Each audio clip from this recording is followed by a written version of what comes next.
Hey everybody, this is chapter 1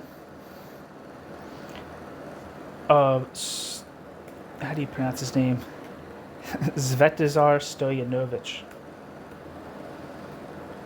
Chapter 1 is titled Marxism as Critique of Socialism, and that's what I'm reading in this video. So, Section 1. Marxism originated and has developed as the critical consciousness of our epoch. Marxist humanist ideas resound in the demands and aspirations of contemporary man, and for this reason they have a power of attraction never known before in the history of philosophy and social science.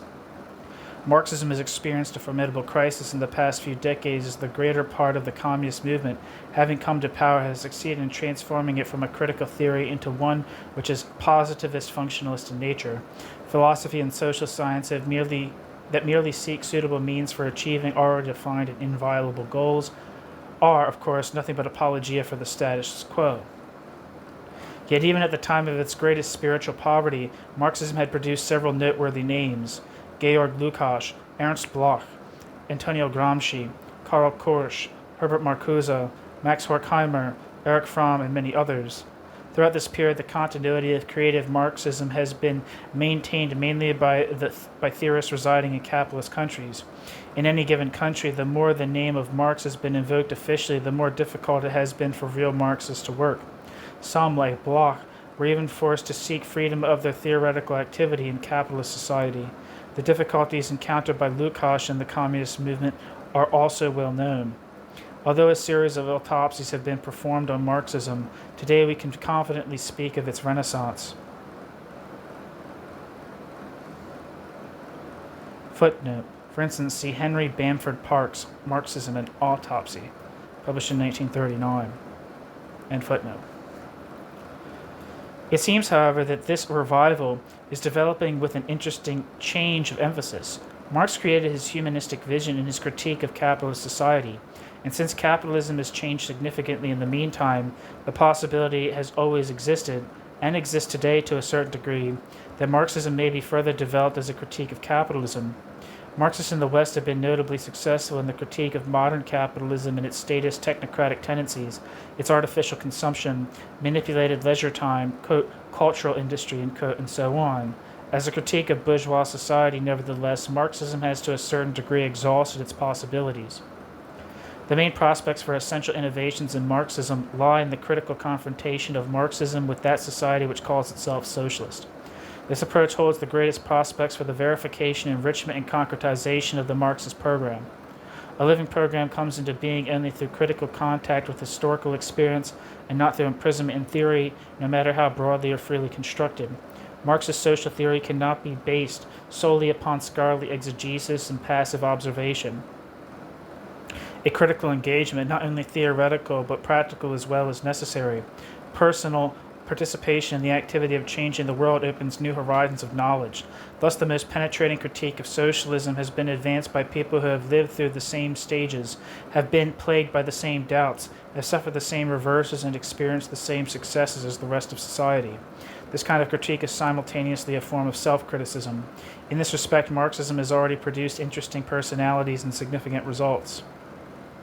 In that part of the world which calls itself socialist, the renewal of Marxism is proceeding comparably more quickly and more radically in the treatment of academic philosophical questions, but when it comes to ideological political problems and the application of theoretical results to these societies themselves, there is yet not nearly enough freedom. But even when this is not the case, Marxists do not penetrate to the deeper roots in their social criticism. Held back by theoretical inertia, they have not yet surmounted the problem of destroying the greatest and most influential ideological myth of the 20th century, the statist myth of socialism. The statist myth of socialism. Until this demystification is accomplished, Marxism will be unable to fulfill its role as the critical consciousness of our epoch. A new class system, statism, developed with the degeneration of the October Revolution, a system that still successfully legitimizes itself as socialism. True Marxists have the duty to pierce this mythical veil and unmask the statist reality which lies behind it. Its paradigm is Stalinist society. Marx foresaw a fundamental transformation from class history to the real history of humanity. Stalinism converted Marx's thought into the ideology of a new stage of prehistory which Marx could not have anticipated. A heroic flight of revolutionary consciousness and will was dragged down to earth by objective underdevelopment and the tragic weaknesses of the political vanguard. If we view contemporary social reality solely through Marx's conceptual prism, everything falls into the categories of either capitalism or socialism. Marx constructed his theory 100 years ago, and since that time the world has changed significantly. Therefore, we must go beyond Marx, which of course does not mean without Marx. The revivers of Marxism have remained all too long at the initial stage with their watchword, quote, back to Marx, unquote. Post-Yugoslav philosophy was characterized in its first phase mainly by Stalinist dogmatism. The second period brought a decisive break with Stalinism and a return to the original Marx. Only recently has philosophical work more independent of Marx been initiated. But even now, Yugoslav philosophers are dwelling far too long on the reinterpretation and reevaluation of Marx, rather than attempting to solve contemporary problems more boldly and independently of Marx's texts. Marx must remain an important inspiration for us, but we must not make an obstacle of him. Marxism will advance only if Marxism opens itself even more decisively than in the past to the other humanist orientations of our day, socialism, personalism, existentialism, and so on. Marx did not have an inferiority complex toward other currents of thought, a complex which some of his followers conceal through their arrogant exclusiveness. The Stalinists persistently strive to preserve the, quote, purity of Marxism from, quote, bourgeois deformations, unquote. Yet the Stalinists themselves represent a negation of Marxism. Therefore, we might rightfully state that the most severe critique of this kind of, quote, Marxism is the primary condition for the further development of Marxism. In spite of some theorists who have proclaimed the end of ideology, ours is an age of ideologies. Today, two opposing tendencies are at work simultaneously. We can all see that uncrossable boundaries are still being drawn and that conflicts between the various ideologies are becoming ever more intense. But at the same time, individual ideologies are subdividing. Thus, certain non-Marxist variants of humanism are now closer to humanistic Marxism than is Stalinized Marxism. Another argument can also be brought to bear against the conception of Marxism as an all-inclusive and self-sufficient system. While Marx actively anticipated world community, Marxist thought represented one of the summits of the European mind, the theoretical self-consciousness of an eventual world community. However, will be based on a pluralistic synthesis of the greatest humanist achievements of all cultures. Marxists are sometimes inclined to forget that the creation of world community is impossible without this kind of spiritual integration. Section 2. Much has been written about the causes of the crisis of Marxism. A full explanation of it would certainly have to be complex. In this regard, an analysis of the social environment in which Marxism has developed could reveal a great deal. However, the Marxist-oriented sociology of knowledge still owes us a social analysis of Marxism. In the ambition of Marxism to be a theory of revolutionary practice lies not only its greatest strength, but also the possibility of its degeneration. It is well known that the unity of theory and practice is one of the basic principles of Marxism. Real Marxism cannot exist without the planning, anticipation, and critique of revolutionary practice, without the will and the effort to realize the theoretical program. Revolutionary practice is thus both Marxism's basic source of inspiration and Marxism's corrective. Social democracy very often suffers from opportunistic pragmatism, the communist movement from a theoreticism that in reality conceals a peculiar form of pragmatism. As a theory of revolutionary practice, Marxism has always been greatly in need of popularization. Because Marxism turns to the masses, Marxism achieves efficacy in practice. But Marxism often suffers on the intellectual plane through inevitable oversimplification. However, only when popularization has been joined with institutionalization has Marxism fallen into the deepest abysses of dilettantism.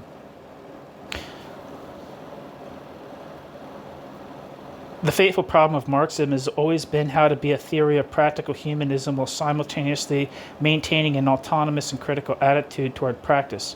Revolutionary practice takes the form of organizations and institutions. Therefore, the initial undifferentiated question about the relationship of Marxism to revolutionary practice becomes one of the relations of these institutions one of the relationship of these institutions and organizations to Marxism, a question that becomes especially acute when Marxists come to power.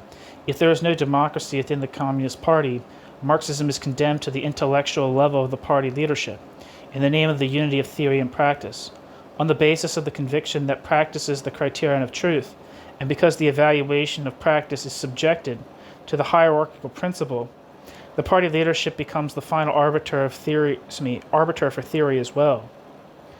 Thus, a theory that claims to be extraordinarily scientific declares any revision to be a priori unacceptable, even though revision is an integral part of scientific procedure. Of course, revision must eventually take place. But, quote, authorized persons, end quote, are designed for that, in which case revision is called, quote, a development of Marxism, end quote. But a body of thought for which revisionism poses as great a danger as dogmatism, and often a greater danger, inevitably falls prey to the latter. Dogmatism immediately confronts adherents as well as inquisitors with left and right, quote, deviations, end quote. Institutionalization also leads to the treatment of Marxism as an all-inclusive and closed Weltanschauung. This conception derives from the idea that every element of the Marxist system is in a strict logical sense bound to its entirety and to socio-political practice. It seems that abandonment of any one element would lead to the elimination of all others on the one hand and to political vacillation on the other. It is sometimes overlooked that the process of subordinating Marxism to political organization began long before Stalin's rule. As soon as Marxism became the official doctrine of a political movement, Marxism began to be threatened by institutionalization.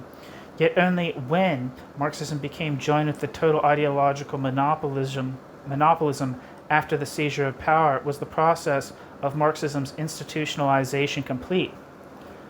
From its cosmopolitan heights, Marxism then toppled to the level of primitive provincialism. The transformation of Marxism from revolutionary critique to the conservative apologetic ideology of the new ruling class proceeded parallel with the oligarchic state degeneration of the Communist Party and the Revolution. This ideology is no longer, as is often maintained, a more or less degenerate form of Marxism, but a wholly different theory which uses only the same phraseology. Although Marxism had developed as one of the most radical anti-statist conceptions, with suitable modifications, it was transformed into a statist ideology.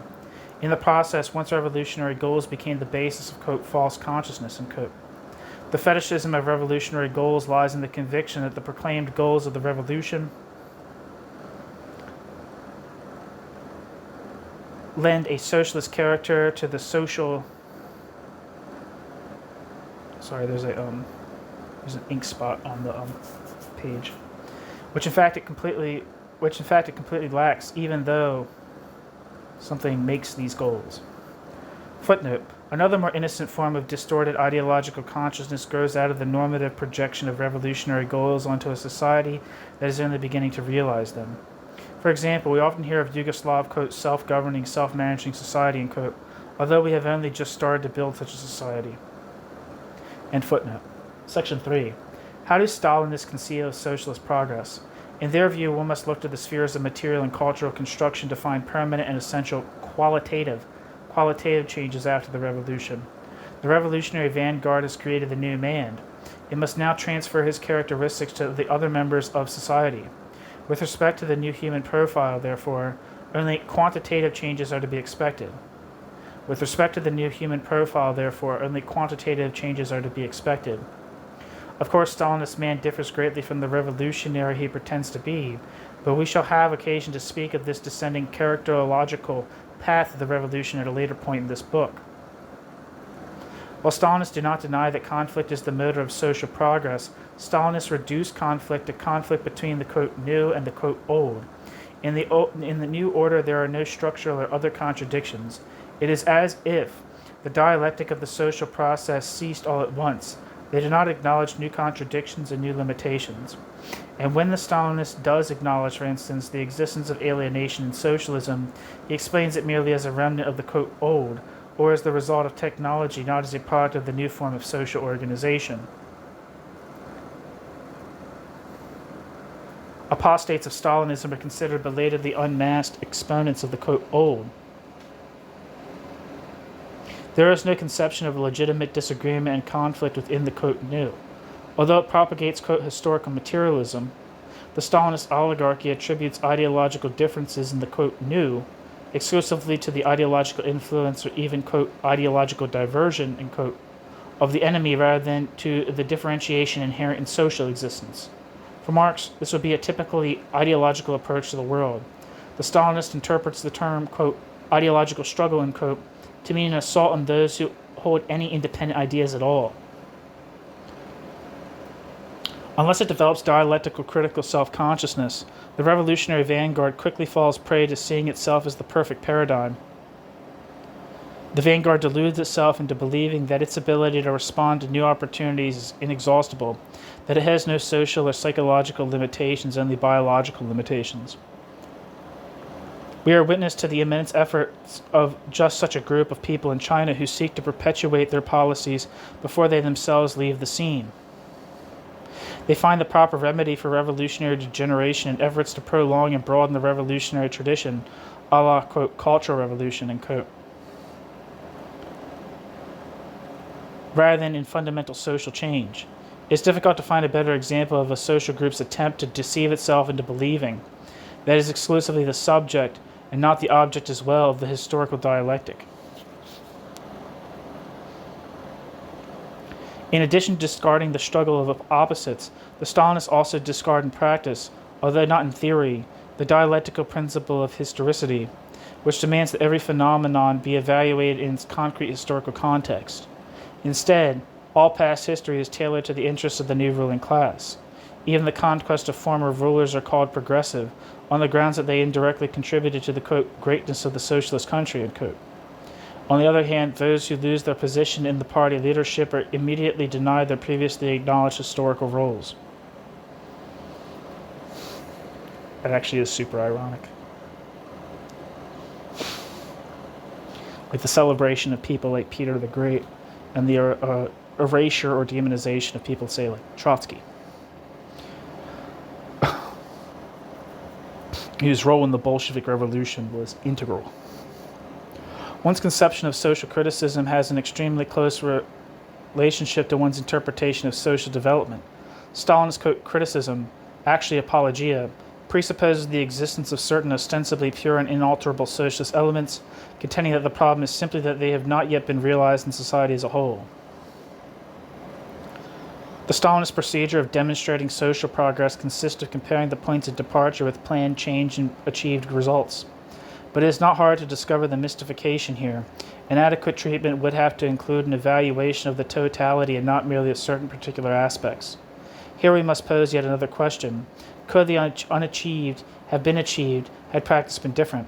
Stalinists, in failing to ask this question, avoid comparing practice with alternative goals and means and reduce the entire procedure to a comparison of the achieved results with the initial level. Consequently, Stalinists conclude without much difficulty that practice, the highest criterion, has confirmed the correctness of their course, every measure of which supposedly represents a link in the chain of the historical necessity of progress. Because of the monopoly of the Stalinist oligarchy, however, other points of view have not had a chance to be verified in practice, much less to confront official policy theoretically. But the essential question is not whether there has been progress, as progress itself is not too difficult to achieve, but whether there has been the maximum possible degree of progress in existing conditions. In other words, one must consider the point of departure, all alternatives and their results, real and potential, then combine all this into a whole, compare the various alternatives, and only then tally the results. In no way can thought inspired by Marx find the basic indicator of socialist progress in material construction alone. Nevertheless, the technical and technological reductionism of the statist class claims to follow Marx. As usual, this mystification makes use of an element of reality, the dependence of all social life on the development of the forces of production. But for Marx, this dependence was not of an evaluative nature, as it seems to be to the Stalinists. An analogy: man is also dependent on his biological constitution, but it does not follow that it is to be more highly valued than his humanness. In both cases, there is a dependence of qualitatively higher levels of reality on qualitatively lower levels of reality. For Marx, the humanness of productive and other relations among people was the criterion of social progress.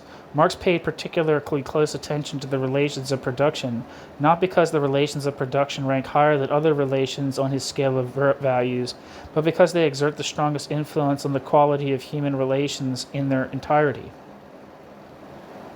Although he did describe the operation of economic determinism in these terms, Marx desired and foresaw a society which would be able to transcend it. The Stalinist oligarchy inverts the relationship between technical progress and general social progress.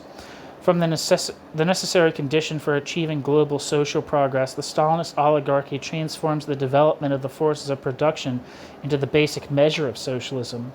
This fetishization and absolutization of the forces of production are specific manifestations of the phenomenon of reification. Section 4. Philosophy explores and evaluates the totality of human condition, the human condition in society. Philosophy represents society's most general and most fundamental theoretical critical self-consciousness. No other form of human intellect is as condemned to aspire to totality as is philosophy. I say, quote, condemned, because this is not only philosophy's advantage, but also philosophy's difficulty.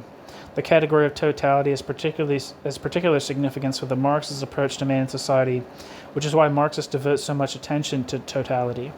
Of course, the apprehension of totality is a theoretical methodological ideal, and the endeavor to evaluate social development from the point of view of the total situation of man often ends in one-sidedness, or in a, quote, totality, end quote, which is empty. Marx established that human existence, divided among economics, politics, morals, religion, customs, and so on, is in itself contradictory. The transcendence of such existence by homo integralis, therefore, represents one of the most important elements of Marx's humanist program. Marx's ideal, of course, was not a uniform man reduced to a single dimension, but rather an integral personality which would fulfill itself in ever more diverse but no longer antagonistic ways. Fulfill itself in even more diverse but no longer antagonistic ways. The social sciences, even when the social sciences explicitly proceed from Marxist philosophical premises, move only within single dimensions of homo multiplex.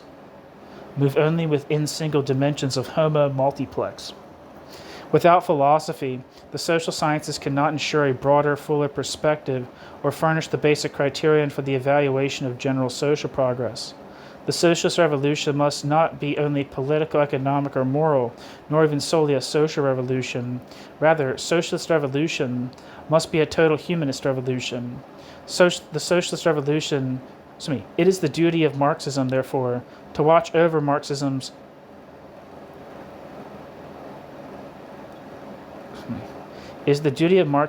to watch over its harmonious development in all areas. Otherwise, its individual dimensions will become separated from one another, each striving to become absolute and impose itself upon all the others. Limited to one dimension, progress will result in stagnation and perhaps even in regression within the same sphere. With the absolutization of politics, politocracy, with the absolutization of politics, politocracy, which is one of the essential characteristics of Stalinism and Maoism, arises. If, on the other hand, everything is subordinated to the economic technical sphere, then economic technocratism prevails. Following the absolutization of the moral sphere of social life is also possible. Then, for example, the moralist utopian variant of socialism takes shape. Unless social science is fully aware of social science's philosophical humanist premises, social science cannot be critical. Otherwise, social science becomes a form of apologetics and a professional alibi for politics as the single dimension of homo multiplex.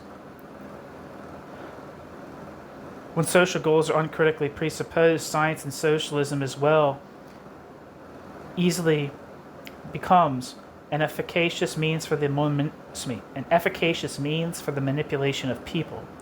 Politics and socialism, in other words, is necessarily stretched between two poles of an antinomy. While politics no doubt is still a sphere of partialness and alienation, yet politics simultaneously, insofar as politics is revolutionary, realizes a humanist program, an integral part of which is the de-alienation of politics. Marxist philosophy can avoid the chasm of empty pseudo-totality only if Marxist philosophy relies upon the results of both social science and revolutionary practice. Only through a process of mutual correction and supplementation will each of these aspects diminish its own limitations. Marx would not have taken an exceptional place in the history of human thought had he not been a felicitous combination of philosopher, scientist, and revolutionary. In Marxism, there are no sharp boundaries between philosophy, the social sciences, and the revolutionary program. Section 5. The critical faculty is an inherent essential characteristic of the Marxist Weltanschauung. Thus, no one can call a person a Marxist while complaining that he is not critically oriented. This distinction derives from the dialectical nature of Marxism, of which Marx wrote, quote, "In its rational form, dialectic is a scandal and an abomination to the bourgeoisie and the bourgeoisie's doctrinaire professors, because it includes in its comprehension an affirmative recognition of the existing state of things, at the same time the recognition of the negation of that state's inevitable breaking up, because dialectic regards every historically developed social form as in fluid movement, and therefore it takes into account every historically developed social form's transient nature, not less than that historically developed social form's momentary existence. Because dialectic lets nothing impose upon dialectic, and is in dialectic's essence critical and revolutionary," end quote. Marx. Marx was conceived of his mission as follows, quote, "If the construction of the future and the future's completion for all time is not our task, what we have to accomplish at this time is all the more clear. The merciless critique of all existing conditions. The merciless critique of all existing conditions. Merciless in the sense that this critique is not afraid of this critique's own findings, and just as little afraid of conflict with the powers that be," end quote. Marx, letter to Arnold Ruge, September 1843.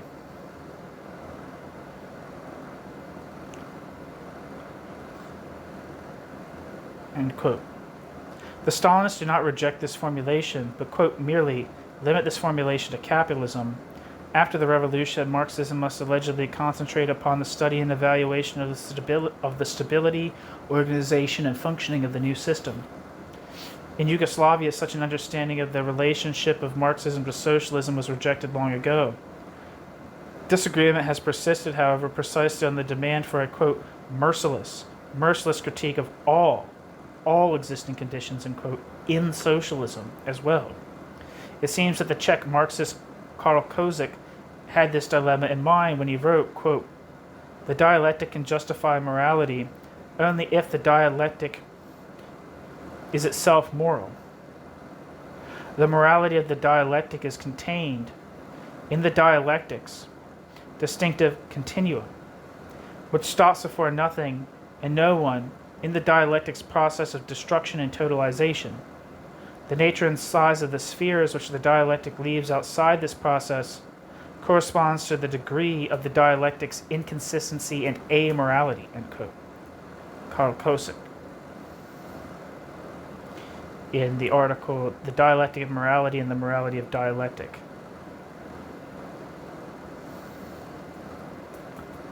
End footnote. As long as it exists, true Marxism will remain the merciless critique of all existing conditions.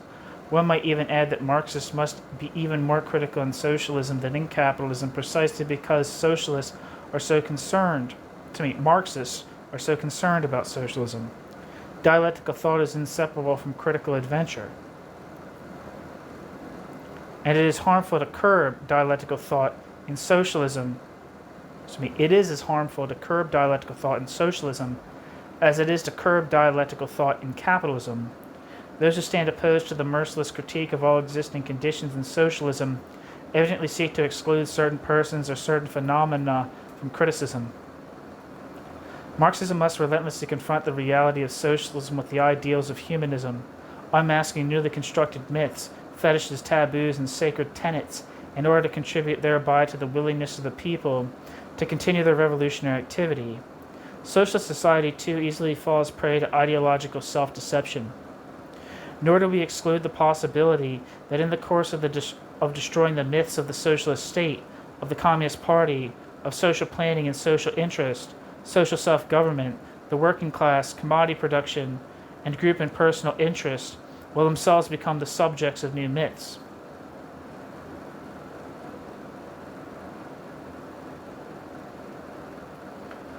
The obligation of Marxists is solely to the truth of humanism and the humanism of truth. Complete and unadulterated truth threatens only the usurpers of the revolution, never the revolution itself. However, Marxists are interested not only in the relationship of the party to reality, of reason to existence, but also in the converse relationship.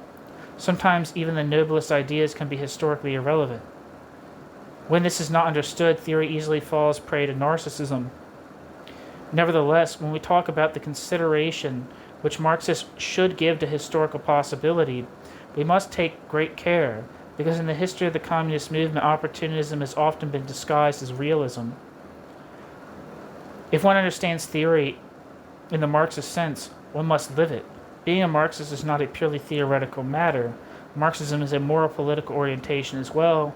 The principle of the unity of theory and practice, upon which Marxists have insisted so strongly, must be embodied in their lives.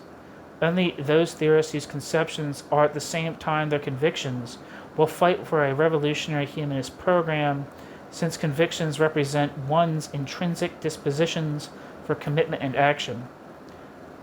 Both when it is politically safe as well as when it is not, the Marxist must maintain his integrity, since he knows that in socialism too, quote, all great truths begin as blasphemies, end quote. George Bernard Shaw.